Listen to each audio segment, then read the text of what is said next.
দর্শক, আমি আজকে এমন একটি জায়গা আপনাদের দেখাবো, এমন একটি জায়গার সঙ্গে আপনাদের পরিচিত করব, যে জায়গাটির রহস্য শুনলে, তার কথা শুনলে, এই জায়গাটি সম্পর্কে জানলে আপনার শরীরে লোম দাঁড়িয়ে যাবে।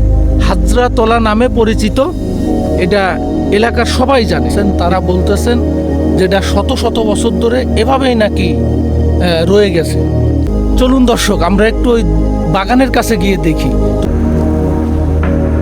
দেখেন কি একটি অবস্থা, একেবারে দিনের বেলাতেই, এই বিকালবেলা, ওই যে দেখেন সূর্য, ওই যে দেখেন সূর্য, এই দিনের বেলাতেও সেখানে একটু এত পরিমাণে অন্ধকার বাগানটির কাছে। এই বাগানটির মাঝে প্রচুর অন্ধকার এই দিনের বেলাতে। এই দেখেন এখানের স্থানীয় একজনের সঙ্গে একটু কথা বলে জানার চেষ্টা করব।